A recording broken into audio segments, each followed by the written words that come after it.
There once was a ship that put to sea. The name of the ship was a Billy of Tea. Bem-vindos a bordo, meu nome é Flávio Ramires, instrutor de navegação e mergulho dos Navegantes do Sul. E hoje nós estamos aqui no Farol de Punta del Este, né? Um lugar espetacular, o farol é belíssimo. E nós estamos aqui no Uruguai, que foi aonde chegou a expedição Ceibal. E eu escolhi esse ponto para contar para vocês como é que foi o primeiro trecho da expedição. Essa expedição saiu de Porto Alegre no dia 10 de dezembro. Saiu do Centro Histórico de Porto Alegre e seguiu pelo Guaíba, aonde nós encontramos, né, tive o prazer de reencontrar o farol de Itapuã. É um belíssimo farol, é emocionante, né, encontrar com o farol. Quando eu passei lá pela primeira vez de navio, a gente passa tão perto do farol que a gente brinca que daria para acender o cigarro, né, com o isqueiro do faroleiro. Mas enfim, a expedição Ceibal, ela é extremamente importante. Ela tem pelo menos 3 pilares, né, muito significativos. O primeiro é o próprio barco. É uma réplica de uma construção de um barco do século XIX. O Ceibal, né, foi comandado por Giuseppe Garibaldi. Ele fez parte, né, de uma flotilha da Marinha Farroupilha, né, que lutou naquela revolução que acabou constituindo uma república no Rio Grande do Sul. Enfim, o barco tem uma história muito típica. Ele é baseado, ele é inspirado na chalupa do Mediterrâneo, mas aqui na América Meridional ele recebeu algumas adaptações para que ele ganhasse mais funcionalidade ainda, né? Tanto para fins de combate quanto para fins comerciais. Enfim, o barco foi montado, né, o casco, que é a estrutura baseada na chalupa, na América Meridional acabou sendo conhecido como lanchão, essa modalidade, né? Ele tem um fundo chato, que é para poder acessar lugares, mesmo lugares bem baixos. E como a nossa região, a Lagoa, tem muitos lugares baixos, isso por um lado, os bancos de areia, por um lado, são um risco à navegação, por outro lado, conhecer os bancos de areia transformava eles em verdadeiras trincheiras, aonde embarcações maiores do inimigo não poderiam alcançar. Então eram pontos estratégicos também. Então com limão fizeram limonada. O barco foi reconstruído, foi feita uma réplica, né, pelo professor Antônio. O professor Antônio é um apaixonado, um homem com grandes habilidades com madeira, né, tem isso na tradição da família, e que com esse sonho transformou o sonho em realidade e reconstruiu, fez uma réplica do Ceibal a partir de fotos, né, ele tinha fotos do barco na sua última jornada, que era uma jornada mercantil. Ele era um barco de transporte em laguna nos seus últimos momentos, e ele encontrou o mastro do Ceibal, um dos mastros. E a partir daí, relacionando a medida dos mastros com a foto que ele tinha, se restabeleceu todas as dimensões do lanchão Ceibal. Então o barco em si é a principal vertente, né, o principal pilar dessa expedição. O outro, não menos importante, é a hidrovia Brasil-Uruguai, né? Foi isso que motivou o embaixador do Brasil, o embaixador do Uruguai no Brasil, Dom Guilherme Valles, a empreender essa expedição, né? Ela redesenha a hidrovia Brasil-Uruguai. Esse projeto esteve literalmente represado por mais de 60 anos e ele tem a possibilidade, né? Ele traz a potencialidade de abrir canais para toda uma produção de grãos, e não só a produção de grãos, mas também para o desenvolvimento turístico da região nordeste do Uruguai e sul do Brasil. E isso a gente pôde comprovar na prática quando chegamos ao Uruguai, que é uma outra parte dessa história. Enfim, essa era uma missão oficial, né? Isso nós podemos perceber quando nós chegamos no Uruguai, pelo tipo de cerimônia que a gente foi recebido lá, pelas autoridades que nos receberam, pelo apoio que nós tivemos da hidrografia uruguaia, da Capitania dos Portos, que aqui se chama Prefeitura Naval. Então a hidrovia em si e a presença do embaixador nessa coordenação marca o caráter oficial, né, dessa missão diplomática Brasil-Uruguai. E por último, mas não menos importante, nós tínhamos na coordenação também, né, além de mim, do professor Antônio e do embaixador, o Tal Golim. um jornalista, escritor, especializado aí nessa região de fronteira, e que também é um velejador que conhece muito a região, veleja muito ali as lagoas do Rio Grande do Sul. Então foi de extrema importância a participação dele, com a orientação que a gente recebeu da experiência, dos registros também de Christian Janzer, que é um piloto de avião, é um velejador muito conhecido na região e que fez um levantamento muito detalhado da rota, muito especialmente da região da Lagoa Mirim. A Lagoa Mirim é um desafio. Vejam que nós fomos do Rio Grande do Sul, saímos de Porto Alegre e fomos até o Uruguai por água doce. Então eu divido essa narrativa aí em 3 partes. A saída de Porto Alegre, né, passando pelo Guaíba, cruzamos o Guaíba todo, chegamos à Lagoa dos Patos, aonde eu fui apresentado para as Três Marias, conheci as Três Marias, e aí chegamos a Pelotas. Então é sobre esse trecho que eu gostaria de falar agora. Nós saímos de Porto Alegre, a ideia era sair da Praça Náutica Celebra Nau, mas infelizmente nós tivemos um episódio extremamente desagradável lá, né, quando a administração do cais embarcadeiro impediu o embarque da tripulação e dos nossos convidados.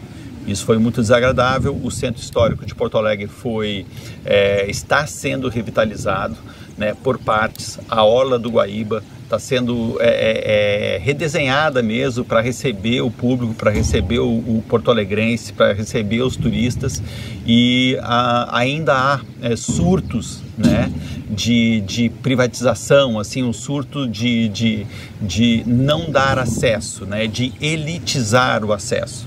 Então a saída planejada para sair da Praça Celebra Nau, que é um local destinado para ser de acesso ao público, nós tivemos problemas com a administração do cais embarcadeiro, com uma truculência absurda, né, impedindo o acesso do público ao cais embarcadeiro, à Praça Náutica no caso.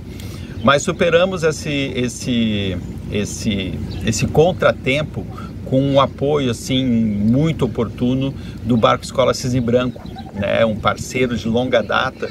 Então, nesse caso, tivemos boas e más novas. As más foi esse impedimento, né, essa truculência, esse abuso de poder econômico e do cais embarcadeiro, e por outra, nós somos literalmente recebidos no berço do Barco Escola Cisne Branco, né, que nos cedeu a sua vaga ali no gasômetro para embarque da tripulação e dos convidados. Então esse foi o começo da expedição. Veja que a hidrovia Brasil-Uruguai, no que tange ao seu começo, não é assim tão hospitaleira, né? Não é um canal aberto. Então eu chamo a atenção aí dos porto-alegrenses, dos gaúchos, para esse abuso, para esse impedimento do acesso do público às vias, né, do Guaíba. Um completo absurdo. Mas enfim, superado esse desafio, nós cruzamos o Guaíba e chegando então ao Farol de Itapuã, um belíssimo Farol de Itapuã, como eu disse, histórico, de uma arquitetura sem igual, para então chegar na Lagoa dos Patos. Nesse momento foi quando o vento aumentou um pouco, nós tivemos vento de força 4, passando com rajadas de vento forte. E o Seival é um lanchão, é um barco pesado, construído em madeira, com 4 velas, e nós estávamos com todo o pano, pegando ondas de través, que é uma posição que para o barco fica muito desconfortável, para o barco e para a tripulação. Mas nós mantivemos as velas todas, apesar do vento considerável, e o barco nos ensinou como conduzi-lo. Também ele cobrou um certo esforço, né? Um leme pesado, dadas as circunstâncias, um leme pesado, e então eu conheci as Três Marias. Nós estávamos com ondas de mais ou menos 80 centímetros, variando de 60 a 80 centímetros, o que já traz um certo balanço para o barco, mas entravam séries de 3 ondas, as Três Marias. E ali a inclinação do barco se acentuava, né, de forma surpreendente, mas ele mostrou também muita força e muito equilíbrio. Então ele nos dava muito segurança, né, nos dava muita segurança para velejar nessas condições, com velocidades muito acima daquelas que foram planejadas no nosso plano de navegação. Um barco à vela que navegue aí com uma velocidade média de 6 nós está tendo uma boa performance. Nós calculamos aí o nosso lanchão, fizemos um plano de navegação calculando uma velocidade de 5,5 nós, 5 nós e meio. Mas nós alcançamos velocidades bem superiores. Nós andávamos acima de 6 nós e meio, 7 nós foi praticamente uma média, e quando nós descíamos as ondas, quando nós descíamos as Três Marias, o barco chegava a dar 8,2 nós. Isso é surpreendente, e nós não fizemos isso de forma leviana, fizemos isso de forma muito segura. Na verdade, o barco nos dava segurança, e o barco mesmo nos ensinava qual era a melhor trimagem de velas, qual era a melhor posição para equilibrá-lo. Então vencemos aí a Lagoa dos Patos, navegamos à noite, nesse trecho nós navegamos à noite também, né? A tripulação foi aprendendo com o Seival foi nos ensinando como conduzi-lo com segurança, né? Para a tripulação, para a embarcação, e assim que no dia seguinte chegamos a Pelotas. Em Pelotas nós fomos recebidos pela Superintendência do Porto de Rio Grande, tá? E aí nós já começamos a notar a importância da hidrovia. Nós somos recebidos por autoridades em Pelotas, a Superintendência do Porto nos cedeu espaço, inclusive alojamento para a tripulação, para um descanso de qualidade, banho, né, acesso ao comércio para reposição de provisões, enfim. Então ali a gente começou a sentir como é importante essa hidrovia para o Rio Grande do Sul. Mas o trecho Pelotas até a Lagoa Mirim é outra parte. There once was a ship that put to sea. The name of the ship was a Billy of Tea. Bom, então agora eu estou aqui no porto de Punta del Este, que é um porto comercial, e ele é também esportivo, tá? Um porto que inclusive abriga os pescadores. É algo que o Brasil ainda tem que aprender, né? Como consorciar o desenvolvimento econômico, o esporte, o turismo, e ainda assim manter as tradições do mar, né? Contemplar aí essas populações tradicionais. Então eu vim para cá para falar sobre o segundo trecho da expedição Seival. Como eu disse, nós fomos recebidos pela Superintendência do Porto de Rio Grande, na cidade de Pelotas, né? O porto abrigou o Seival e alojou a tripulação, né? Nós tivemos alojamento, acesso a banho, podemos receber também os nossos convidados. E além disso, o outro ponto notável da importância da hidrovia Brasil-Uruguai foi o interesse da imprensa, né? A imprensa veio literalmente noticiar o que estava acontecendo. Essa reabertura da hidrovia é extremamente importante para uma cidade que já foi considerada a princesa do sul. O porto de Pelotas hoje ele está praticamente obsoleto, e no entorno dele se desenvolveram indústrias, silos, né? Toda uma logística que hoje está abandonada. Isso é a notícia ruim. A notícia boa é que a hidrovia traz novas perspectivas para a região.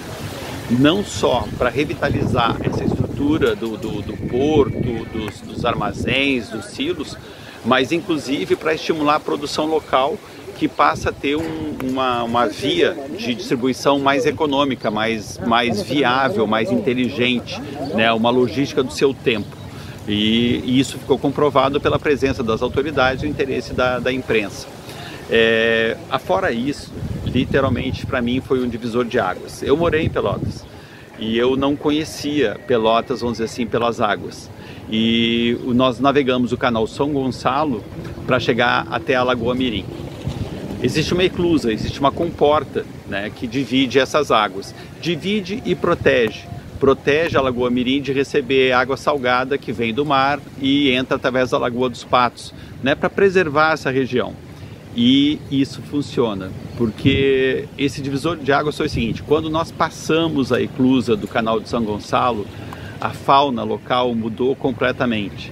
Então nós tivemos verdadeiros espetáculos, que eram a revoada cor-de-rosa dos colhereiros, tá? O voo magnífico do João Grande, né? É literalmente um grande espetáculo. A quantidade e a variedade de pássaros mostra ali o que é o valor, né? O valor natural daquele banhado, né, a riqueza daquele banhado, não só para plantação de arroz, não só para a criação extensiva de gado, né, mas tem toda uma natureza ali muito típica e que faz muito sentido preservar. Inclusive aproveito para dizer o seguinte, que uma das questões que foram trazidas com a expedição Seival foi a questão do carbono zero. Nós, através de crédito de carbono, né, nós entramos efetivamente no mercado voluntário de crédito de carbono para tornar essa expedição carbono zero, ou seja, compensar a emissão de gases do efeito estufa. Então esses gases são emitidos não só pelo uso de combustível, que usamos minimamente o combustível, porque tivemos assim bastante vento, mas também pelo consumo de água potável, pela produção de lixo, que foi inclusive separado, organizado e reciclado. Enfim, essa consciência ambiental está muito arraigada na Associação Socioambiental Amigos do Seival, que é a associação que cuida da sustentabilidade do barco Seival. Enfim, navegamos o São Gonçalo literalmente passando pelo meio de fazendas, né? Em alguns pontos nós inclusive assustávamos o gado, né? que vinha primeiro curioso, mas que a qualquer movimento das velas, né, saía disparada. Isso foi uma experiência fantástica, nós temos registros belíssimos dessa região. E então chegamos à estação Santa Isabel. A estação Santa Isabel, ela é de responsabilidade da agência Lagoa Mirim, né? É uma agência que cuida da lagoa, né? Que cuida da logística, que controla, faz a administração das águas da comporta, tá? Isso tudo existe um pessoal especializado para fazer isso, equipamentos também especializados, e eles fazem um monitoramento climático, de qualidade de água, de biodiversidade. Então a agência Lagoa Mirim é a nossa parte, né, desse entendimento binacional. Do lado uruguaio é a Comissão Laguna Mirim que faz isso. Enfim, a estação nos recebeu também para um pernoite, porque a gente sabia que não era recomendável navegar a Lagoa Mirim durante a noite, né? A tripulação já com um certo grau de cansaço, é um local que exige muita atenção, então decidimos por navegá-la de dia. Passamos a noite ali na estação, fomos muito bem recebidos novamente para iniciar então o terceiro trecho, que foi a navegação da Lagoa Mirim, que, como eu disse, é ela que necessita da dragagem para viabilizar a hidrovia. Então ela é um desafio a navegação, muito banco de areia, as profundidades são muito rasas, então ali exigiu todo um cuidado, e os estudos do Christian Janzer, né, a experiência do Talgolin nessa navegação foram determinantes nesse próximo trecho, que eu conto na próxima parte. There once was a ship that put to sea. The name of the ship was a Billy of Tea. Bom, agora é a hora de contar para vocês como é que foi a parte da navegação da Lagoa Mirim, né? Duas partes da navegação da Lagoa Mirim. Agora nós estamos aqui num mirante, né? Um mirante belíssimo aí, que aqui o pessoal vem para contemplar, né, a chegada dos barcos aqui, sobretudo a chegada dos navios de cruzeiro. E acreditem, uma das perspectivas aí da hidrovia Brasil-Uruguai são dos cruzeiros lacustres e fluviais. Isso que a gente, né, pouco imagina, não contempla essas questões, mas elas são extremamente viáveis, como já foi comprovado pelo barco Escola Cisibran, que periodicamente vai até a represa de Amarópolis durante a Oktoberfest, isso já é uma grande tradição, e que recentemente foi até Lajeado, subiu o rio Taquari, passou pela inclusa de Bom Retiro, para mostrar como é viável e como é importante abrir essa via de turismo lacustre e fluvial através dos cruzeiros. Enfim, vamos à nossa Lagoa Mirim. Saímos da estação Santa Isabel pela manhã bem cedo para empreender essa navegação que exigiu muita atenção da tripulação. E para isso recebemos um reforço aí de um prático local, né, Juan Zerpa, que foi o nosso prático, foi o nosso comandante em chefe durante essa navegação. Nós saímos da Lagoa Mirim, do Sangradouro, em direção à charqueada de Lacatumbeira, né? E foi muito interessante, né? A navegação ficou diferente, porque o nosso nível de atenção passou a ser bem maior, né? Com uma grande, a tripulação aí já estava treinada, adestrada, já existia um entrosamento entre os tripulantes, então foi um trecho muito bom de fazer, né? Com essa corresponsabilidade de cada um. E Dom Zerpa nos conduziu até a entrada do rio Taquari. Bom, foi uma navegação tranquila, até que realmente na entrada nós pegamos um temporal com ventos muito fortes, foram medidos ventos de até 48 nós, então isso exigiu, né, nos mostrou o nível de entrosamento da tripulação, né, segurando o barco literalmente, né, em condições desfavoráveis, em condições desafiadoras, né, mas confiando muito na experiência de Dom Zerpa, a quem nós somos muito gratos. E dormimos no rio Taquari, para então chegar na charqueada de Lacatumbeira na manhã seguinte, aonde mais uma vez nós tivemos uma demonstração clara da importância, da relevância da hidrovia, porque lá nós fomos recebidos numa estância extraordinária, um lugar belíssimo, fomos recebidos com uma parriada e convidados, onde lá estavam as autoridades, né, da Comissão da Lagoa Mirim, né, Comissão Laguna Mirim, e as autoridades também portuárias, para ir além dos empresários que vão investir nos terminais. Nós conhecemos os locais aonde serão colocados, né, aonde estão planejados terminais de grãos, né, no rio Taquari. Vão ser preparados para receber as chatas que vão transportar soja, levar ureia e a produção local. Então ali, mais uma vez, nós tivemos, assim, foi reafirmada a importância dessa hidrovia. O encontro foi fantástico, mais uma vez navegando por arroios muito estreitos, onde o Seival se conduziu muito bem e ainda encantava todos, porque ele passava a ser uma peça, assim, extravagante nesse cenário. A recepção nos mostrou também, assim, a hospitalidade do povo uruguaio. A gente viu que a experiência de turismo uruguaia, ela não é o turismo de selfie, é o turismo de experiência, é o turismo de acolhimento, é o turismo de qualidade na proposta gastronômica, no valor à arte, no valor às tradições que são mantidas com muito zelo, né, como um valor realmente atávico do povo uruguaio. Então ali foi a primeira demonstração, né, de quão hospitaleiro que esse povo pode ser e como a visão que eles têm de turismo como sendo uma experiência humana, né, mais do que uma fábrica de selfie. E isso foi só o começo. Que depois, saindo ali de Lacatumbeira, da estância, nós ganhamos de novo a Lagoa Mirim para então buscar o Fortim, né, o nosso ponto final, o Fortim São Miguel. Aí retomamos para a Lagoa, aí por uma navegação um pouco mais extensa, foram mais 12 horas de navegação, passando por ilhas da Lagoa, que nos proporcionaram visões assim extraordinárias, para chegar no Arroio São Miguel na noite. E foi quando nós enfrentamos literalmente nosso maior desafio. No final da tarde, nosso objetivo já era dormir nas proximidades do Fortim, mas existia uma verdadeira barreira de aguapés, tá? Uma barreira de mais ou menos 100 metros de aguapés, que em princípio assim parecia tornar impossível a travessia naquele ponto. E ali nós já estávamos sendo acompanhados por outro veleiro, o Icaraí, além do veleiro Macanudo, que é do Yacht Club de Jaguarão, nos acompanhava também. E isso foi um balde de água fria para a tripulação, exceto para o capitão, né, que demonstrou uma determinação extraordinária, que olhou com muita serenidade para aquele desafio.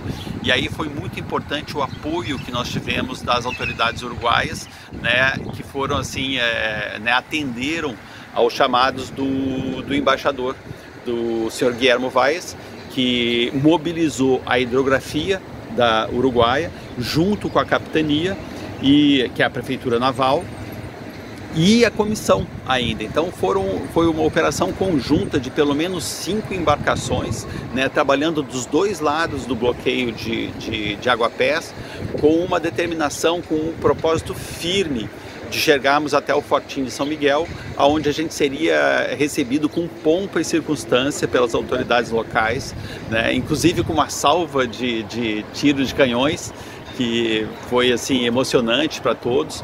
Lá o comandante recebeu uma placa comemorativa, né, desse feito, dessa expedição, que é a reabertura da hidrovia, e também ainda fomos recebidos num almoço no local belíssimo, né, que é uma pousada do Fortinho São Miguel. Tudo preservado com muito cuidado. No entorno, a fortaleza está muito conservada, todo o entorno é extremamente cuidado, então é muito seguro andar naquela região, e sempre preservando as tradições, né? A beleza do artesanato, as tradições gastronômicas do Uruguai, que são, para nós gaúchos, são assim, são comemoradas. Então é tudo ali muito familiar, né? E um nível elevadíssimo, né, de acolhimento mesmo. Ali é acolhimento que a gente recebeu.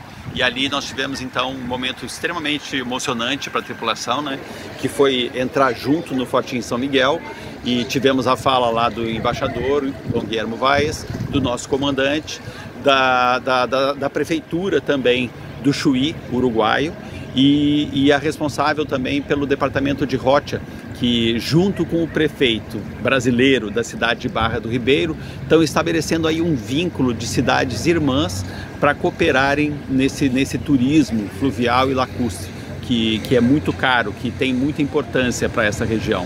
E esse é um resumo aí do que foi essa expedição Ceibal, né? Até que eu, descendo da expedição, vim para Punta del Este para também conhecer aqui a experiência náutica marítima em Punta del Este, que é uma verdadeira escola. Esse lugar é um espetáculo e é uma verdadeira escola de convivência, né, com o mar, com o rio, com o turismo, com o esporte, com a navegação mercante e com a pesca, né, com a tradicional pesca, extremamente respeitada aqui, como sendo uma população tradicional que tem diz muito dessa cultura.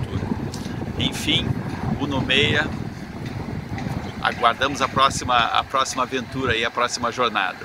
Um abraço. There once was a ship that put to sea. The name of the ship was a Billy of Tea.